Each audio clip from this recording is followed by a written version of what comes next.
Un día con. He never hugs me like this, but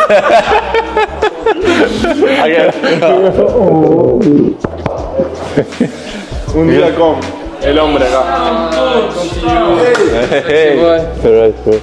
tudo bem? They never hug in the morning, but No, that's what I said. I already said it.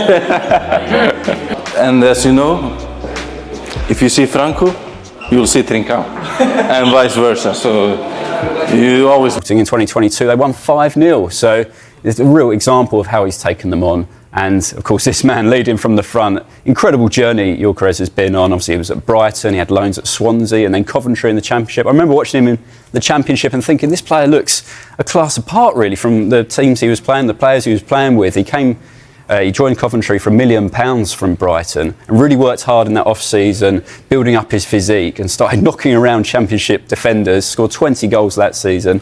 And since he's gone to Sporting, he's just taken off.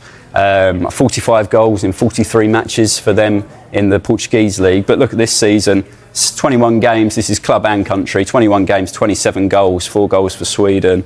It's just incredible numbers for Gyökeres. £85 million release clause in his contract, Rob.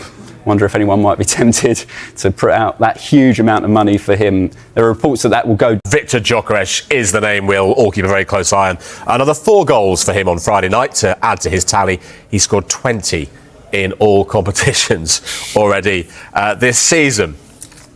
And actually, if you add in the goals he scored for Sweden, make that 24 in 20 for club and country, Lee. 7 more than Erling Haaland has. Actually, Gary, I'm going to come to you because when you came up against him with Millwall when he was at Coventry in the Championship, I wonder if you ever thought this guy might go on to be a €100 million striker. Definitely not. And there's not many players that play at the Den are 100 millions. I mean, we made a few look like that.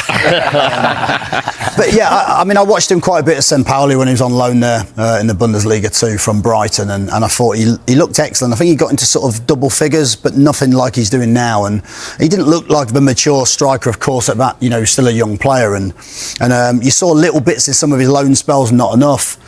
When I played against him for Coventry, I think there was one game when I genuinely felt like he was unplayable, and there's not many players in that division. Whether I felt he was going to be a top player in Europe, I'm not quite sure, but those moments when you think this guy looks like he's above the level, and he certainly started to show that with a lot more consistency, really impacted the Championship, and certainly deserves his move. And I don't think many people felt that he would go and do quite so well. So fair play to him. It's incredible mentality to go and do that.